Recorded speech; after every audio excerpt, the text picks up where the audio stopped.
Assalamualaikum warahmatullahi wabarakatuh.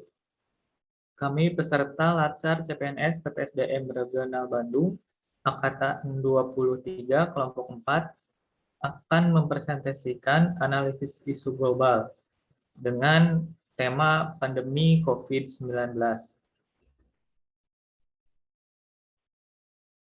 Latar belakang isu ini. Coronavirus merupakan keluarga besar virus yang menyebabkan penyakit pada manusia dan hewan. Pada manusia biasanya menyebabkan penyakit infeksi saluran pernafasan, mulai dari flu biasa hingga penyakit yang serius, seperti Middle East Respiratory Syndrome atau MERS, dan sindrom pernafasan akut berat atau Severe Acute Respiratory Syndrome. Kasus COVID-19 pertama kali dilaporkan di kota Wuhan, Provinsi Hubei, Tiongkok, pada Desember 2019. Tahapan analisis isu dibagi menjadi 4 tahap. Yang pertama, scan isu dengan metode pentahelix. Kemudian, yang kedua, penapisan isu dengan metode USG. Yang ketiga, analisis isu dengan metode Fishbone. Dan yang terakhir, dengan metode SWOT atau Strength, Weakness, Opportunities, dan Threats. Metode pentahelix.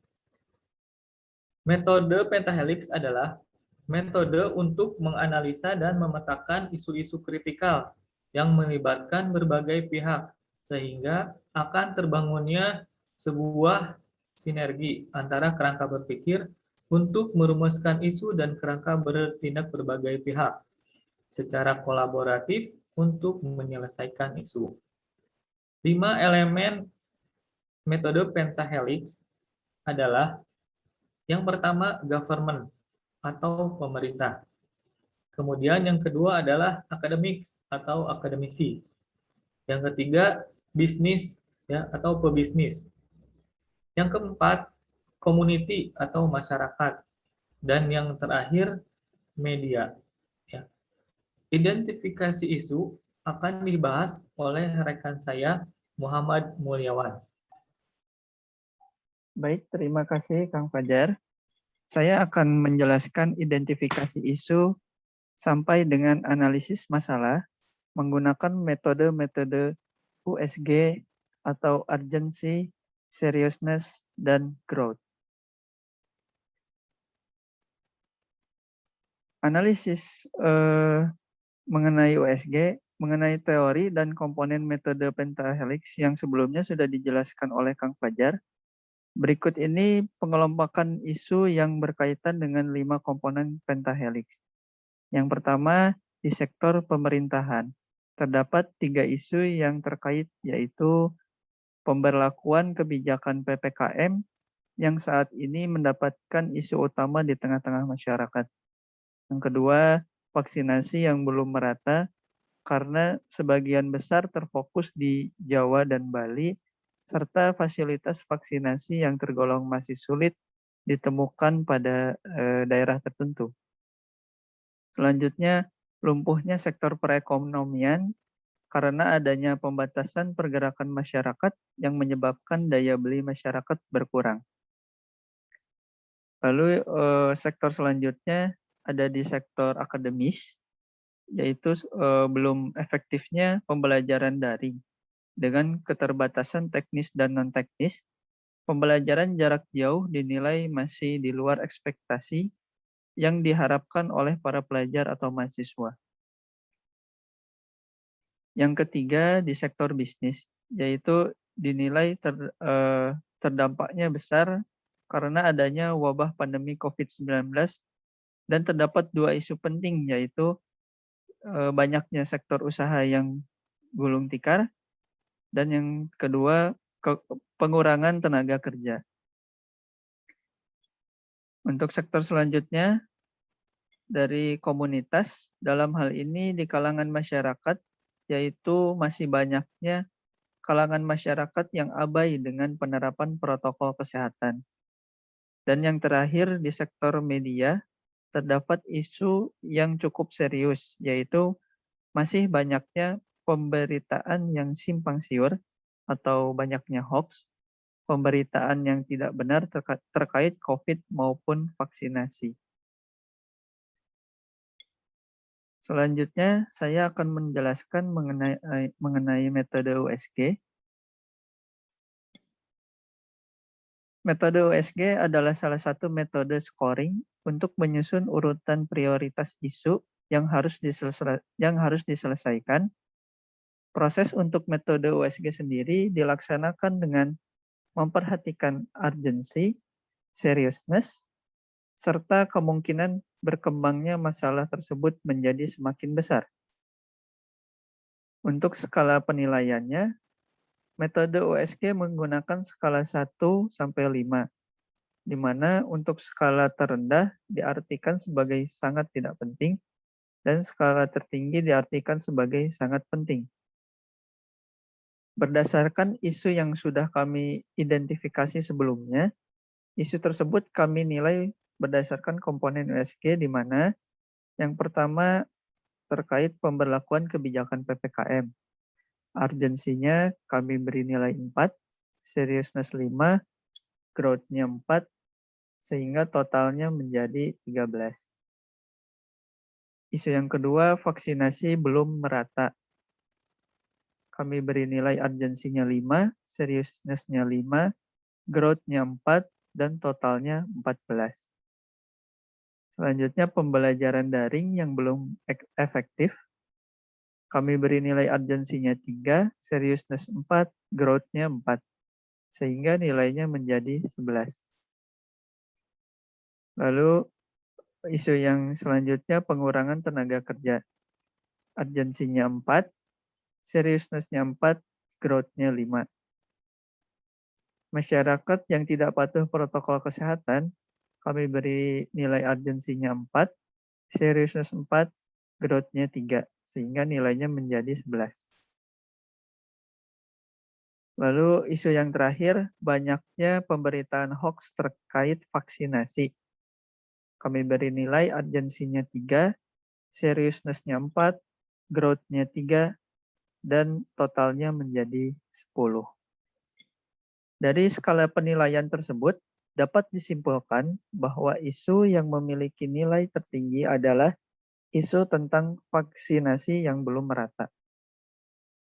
Upaya untuk memahami sebab akibat dengan memetakan isu berdasarkan cabang-cabang terkait dengan menggunakan metode Fishbone akan dijelaskan oleh rekan saya, Kang Hakim. Silahkan. Terima kasih. Saya saat ini akan mencoba menjelaskan hasil analisis metode Fishbone kelompok kami. Pada dasarnya, metode Fishbone adalah hubungan sebab akibat, di mana akibat di sini yang kami ambil adalah vaksin yang belum merata seperti yang sudah dijelaskan oleh rekan saya tadi. Dari akibat vaksin yang belum merata ini, kami ambil 6 kesimpulan, 6 faktor yang menyebabkan terjadinya vaksin yang belum merata ini. Pertama itu dari pemerintah, kedua akademis, ketiga bisnis, keempat masyarakat, kelima metode, dan keenam media. Dari sisi pemerintah, pertama adalah kurangnya SDM dan fasilitas untuk vaksinasi. Lalu kedua itu pengadaan vaksinasi yang masih minim, terutama di daerah-daerah. Lalu dari sisi akademisi, pertama itu kurangnya sosialisasi penelitian. Karena COVID ini termasuk virus atau penyakit yang baru, tentunya kurangnya sosialisasi ini akan berdampak yang cukup berat buat warga masyarakat. Lalu kedua, kurangnya memberikan wawasan edukasi vaksin kepada masyarakat. Seperti saat ini kita ketahui, kebanyakan beberapa orang yang memiliki kapabilitas untuk mengedukasi itu kurang diberikan ruang. Nanti akan ada hubungannya dengan media, akan saya jelaskan nanti. Berikutnya, bisnis kurang aktifnya aturan untuk melakukan vaksinasi. Lalu dari segi masyarakat, adanya provokasi dan kesimpangsiuran informasi. Ini ada hubungannya dengan kurangnya sosialisasi dari akademis tadi. Lalu yang berikutnya, kurangnya kesadaran masyarakat untuk menerapkan protokol kesehatan. Ini juga ada beberapa faktor dari kurangnya informasi. Lalu dari metode kurangnya sosialisasi vaksin terhadap masyarakat, lalu dari media ini ada menyebarnya berita yang tidak valid dan kurangnya edukasi vaksin. Berita yang tidak valid ini merupakan tanggung jawab media yang paling besar. Lalu kurangnya edukasi vaksin ini, mungkin akademisi ini kurang diberikan ruang untuk mengedukasi masyarakat. Lalu dari keenam ini memunculkan akibatnya vaksin belum merata. Berikutnya metode SWOT atau Strength, Weakness, Opportunity, and Threat. Saya akan jelaskan bagian strength. Pertama adalah vaksinasi gratis. Vaksinasi diberikan oleh pemerintah secara gratis. Kedua, kebijakan pemerintah ini di sektor ekonomi untuk mendorong ekonomi tetap baik walaupun kondisi sedang tidak baik. Ketiga, kebijakan pemerintah mengenai vaksinasi sekarang sudah mulai banyak. Kewajiban untuk vaksinasi, contohnya untuk masuk ke tempat-tempat tertentu. Lalu masyarakat juga sudah mulai terbangun keinginannya untuk mengatasi COVID. Lalu apa sih kelemahannya? Nah, kelemahannya ini pertama vaksinasi yang belum merata. Seperti yang sudah kita jelaskan tadi, vaksinasi ini belum merata. Mungkin di daerah-daerah ini sudah banyak yang mau vaksin, tetapi ada juga karena kurang meratanya, akhirnya mereka tidak dapat vaksin. Lalu adanya keraguan terhadap vaksin. Ada yang tidak percaya vaksin ini berdampak positif untuk dirinya sendiri atau bahkan takut akan efek sampingnya. Lalu ketiga itu kurangnya sosialisasi. Ketiga, masyarakat cenderung apatis dan menganggap sepele pandemi COVID ini.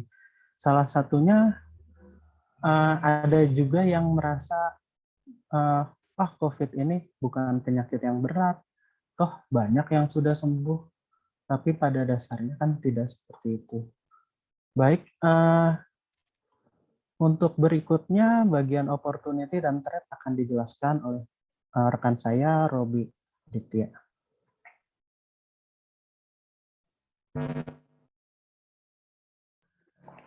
Terima kasih rekan Abdurrahman Hakim. Saya akan melanjutkan penyebaran analisis SWOT untuk opportunities pengembangan vaksin oleh para peneliti atau ilmuwan di Indonesia. Karena masih berkembang COVID-nya, jadi penelitiannya masih berlanjut. Lalu peningkatan pelayanan berbasis teknologi agar lebih mempermudah pelaksanaan juga. Terus pulihnya kondisi ekonomi, serta peran serta pebisnis swasta dalam membantu penyelenggaraan vaksinasi. Setelah itu, untuk treatnya ada abai. Masyarakat banyak yang abai terhadap protokol kesehatan, adanya komunitas yang menolak vaksinasi, jadi anti vaksin, mereka lebih percaya bahwa tidak divaksin pun tidak masalah.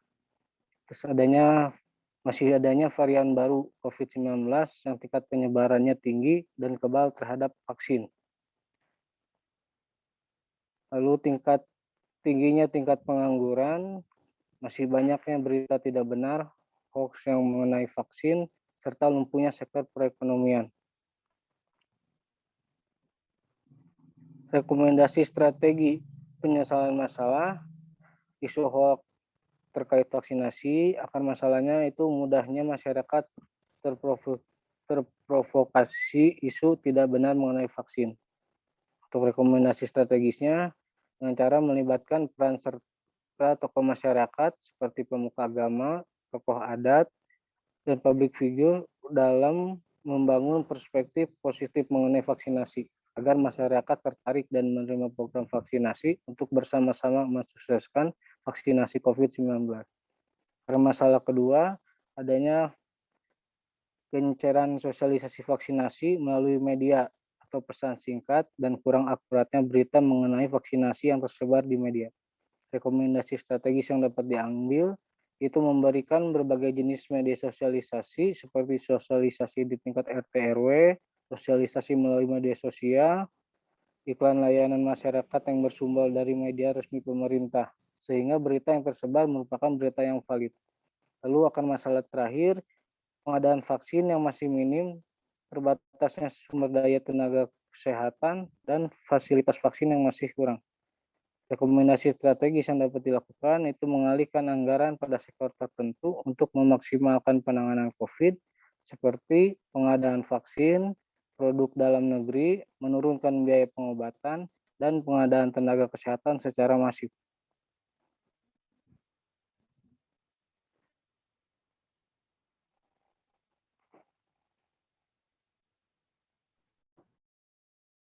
Terima kasih kepada Kang Robi Aditya Faruk yang telah menjelaskan yang terakhir ya tentang rekomendasi. Demikian analisis isu global tentang COVID-19 ini. Semoga pembahasan dan rekomendasi dari kami bisa diterima, diterapkan, dan bisa memberi perubahan bagi pandemi COVID-19 ini.